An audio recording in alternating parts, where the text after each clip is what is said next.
Good morning students आज हम वाच्य जो हमारा व्याकरण का एक मुख्य विषय है इसके बारे में जानेंगे।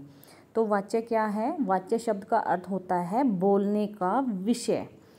तो वाच्य शब्द का अर्थ है बोलने का विषय। तो वाच्य जो है वाक्य में वह रूप होता है जो हमें यह बताता है कि क्रिया द्वारा कही गई बात का मुख्य विषय कर्ता है, कर्म है अथवा भाव है। देखिए इस परिभाषा को आप उदाहरण से समझिए। देखिए कि वाक्य जो है वह रूप होता है, वाक्य में वाच्य जो है क्या रूप होता है कि क्रिया का होना जरूरी है। देखो जैसे कर्ता, कर्म और क्रिया तीनों चीज़ों का वाक्य में होना जरूरी है, तभी वो एक वाक्य बनेगा जो अपना संपूर्ण भाव जो है स्पष्ट करता हो। तो जिस वाक्य में क्रिया द्वारा कही गई बात का मुख्य विषय कर्ता होता है या कर्म होता है या भाव होता है, तो वहाँ पर हम वाच्य का हमें पता चलता है। देखिए सबसे पहला वाक्य देखिए कि मोहन पत्र लिखता है। अब मोहन क्या है? करता है और लिखता है क्रिया है। तो मोहन क्या लिखता है? पत्र लिखता है। ठीक है, तो डायरेक्ट मोहन मतलब कर्ता ये काम कर रहा है, तो ये कर्तृवाच्य को हम क्या कहेंगे? जो क्रिया कर्ता द्वारा की जा रही है। दूसरा देखिए मोहन द्वारा पत्र लिखा जाता है। अब जो इसमें ये द्वारा आया है पहले वाक्य में और दूसरे वाक्य में, यही अंतर है कि मोहन द्वारा पत्र लिखा जाता है। तो यहाँ पर पत्र तो मोहन ने लिखा है, लेकिन यहाँ पर द्वारा का प्रयोग किया गया है, तो यह कर्मवाच्य है। आगे देखिए मोहन से पत्र नहीं लिखा जाता। ठीक है, पत्र सेम है, कर्ता भी वही है, लेकिन क्रिया किसके अकॉर्डिंग हो रही है वो हमने देखना है कि तो मोहन से नहीं लिखा जाता, तो यहाँ पर भाववाच्य है, यानी भाव स्पष्ट हो रहा है। तो आगे देखिए मोहन ने पत्र लिखा, ये भी कर्मवाच्य है। अब कैसे है? क्योंकि कर्मवाच्य वहाँ होता है जहाँ पर विभक्ति चिन्ह लगी होती है, ने, से, के, कुछ ऐसा। तो सबसे पहला है हमारा कर्तृवाच्य। तो जब क्रिया का मुख्य विषय कर्ता होता है, अर्थात जब क्रिया का संबंध कर्म और भाव से ना होकर कर्ता से होता है, तब वह वाच्य कर्तृवाच्य होता है। और इसमें क्रिया के लिंग, वचन तथा पुरुष भी कर्ता के अनुसार ही लगाए जाते हैं। उदाहरण के द्वारा समझिए। देखिए बच्चा खेलता है, तो बच्चा क्या है? एक वचन है और कर्ता है, और क्रिया क्या है? खेलता है। ठीक है, तो क्रिया भी क्या है? एक वचन ही है। तो कर्ता भी एक वचन है और क्रिया भी, तो दोनों एक वचन है। वैसे ही आगे देखिए बच्चे खेलते हैं, तो बच्चे क्या है? कर्ता है, और बच्चे जो है बहुवचन है। वैसे ही क्रिया भी जो है वो कर्ता के अनुसार ही लगी है, बहुवचन। आगे देखिए राम खाना खाता है, तो राम क्या है? कर्ता है और पुल्लिंग है, और खाता है क्रिया है। तो क्रिया भी जो है वो राम के कर्ता के अकॉर्डिंग हुई, तो वो भी पुल्लिंग है। वैसे ही देखिए रमा खाना खाती है, तो रमा क्या है? कर्ता है इस वाक्य का और स्त्रीलिंग है, और खाना खाती है क्रिया है, तो क्रिया भी जो है स्त्रीलिंग के अकॉर्डिंग ही है। यहाँ हम ये नहीं कह सकते कि राम खाना खाती है, तो वो वाक्य सही नहीं होता। तो कर्तृवाच्य में क्या होता है? जब क्रिया के लिंग, वचन तथा पुरुष भी कर्ता के अनुसार ही लगाए जाते हैं, और जो क्रिया होती है वो कर्ता से संबंधित होती है, यानी क्रिया का जो विषय होता है वो कर्ता होता है। तो आगे देखिए कर्तृवाच्य हमने कर लिया है। आगे देखिए कर्मवाच्य, दूसरा जो इसका मेन पार्ट है कर्मवाच्य। तो जब क्रिया का विषय कर्ता ना होकर कर्म होता है, तो वह वाच्य कर्मवाच्य होता है। अब देखिए क्रिया के लिंग और वचन भी कर्म के अनुसार ही लगाए जाते हैं। तो वहाँ पर जो था कर्तृवाच्य में क्रिया के लिंग और वचन किसके अनुसार लगाए जाते थे? कर्ता के अनुसार।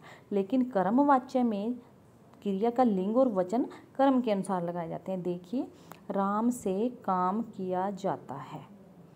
ठीक है, तो राम क्या है? कर्ता है, तो यहाँ पर जो है से विभक्ति लगी हुई है, ठीक है। तो काम तो राम ने ही किया है, लेकिन इसमें एक वचन है और पुल्लिंग है, तो क्रिया भी जो है वो एक वचन और पुल्लिंग है। वैसे ही दूसरा वाक्य देखिए, सोहन द्वारा पुस्तक पढ़ी जाती है। तो पुस्तक क्या है? कर्म है। पुस्तक कर्म है, तो जो क्रिया है वो पुस्तक के अकॉर्डिंग है और वो स्त्रीलिंग है। पुस्तक क्या है? स्त्रीलिंग है, इसलिए जो क्रिया होगी वो भी इसके अकॉर्डिंग होगी। धोबी से कपड़े धोए गए, तो कपड़े क्या है? देखिए यहाँ पर हमने कर्म को लेकर चलना है कि धोबी ने क्या धोए? कपड़े धोए। तो जहाँ पर क्या कैसे का आंसर मिले, जिस चीज़ को, जैसे धोबी ने कपड़े धोए, तो कपड़े इसमें कर्म है, तो कर्म और क्रिया जो है, देखो कपड़े कर्म है तो कर्म भी बहुवचन है और क्रिया धोए वो भी बहुवचन है।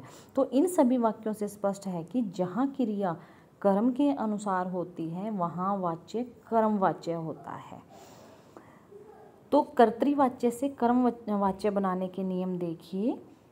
कर्तृवाच्य से कर्मवाच्य बनाने के नियम, तो कर्ता के साथ क्या होता है? से, के द्वारा अथवा या द्वारा विभक्ति लगाकर कर्मवाच्य जो है वाक्य बनाया जाता है। देखिए कैसे। तो पहला वाक्य है मोहन पाठ पढ़ता है, ठीक है। तो मोहन पाठ पढ़ता है, ये क्या है? कर्तृवाच्य है, यानी इसमें कर्ता के जो क्रिया है वो कर्ता के अकॉर्डिंग है और इसमें हमने कर्मवाच्य में हमने इसको चेंज करना है। तो मोहन, जैसे मैंने आपको पहले ही बताया, इसके बनाने का नियम क्या है? या तो हम से लगाएंगे या के द्वारा लगाएंगे या द्वारा लगाएंगे। तो मोहन के द्वारा पाठ पढ़ा जाता है।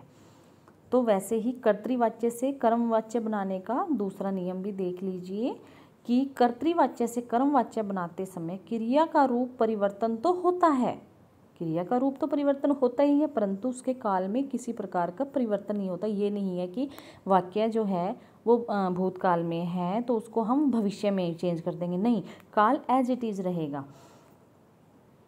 तो देखो इसमें कर्तृवाच्य की मुख्य क्रिया को जब हम कर्मवाच्य में बनाते हैं तो सामान्य भूतकाल में परिवर्तित कर दिया जाता है। कैसे कर दिया जाता है? देखिए कि भारतीय सेना द्वारा सभी आतंकवादियों को मार दिया गया है। तो इसमें पहला ये हमारा ये कर्मवाच्य बना हुआ है, तो मार दिया गया है, ये सामान्य भूतकाल में यहाँ पर हमने इस वाक्य को भारतीय सेना ने आतंकवादियों को मार दिया है, तो ये कर्तृवाच्य है। तो हमने उस वाक्य को यहाँ पर कर्मवाच्य में बनाया है और उसको सामान्य भूतकाल में हमने रखा है। और द्वारा के द्वारा, देखो जैसे मैंने बताया कि से, द्वारा या के द्वारा, इन शब्दों का हम जो है कर्मवाच्य में कन्वर्ट करते हुए प्रयोग करते हैं।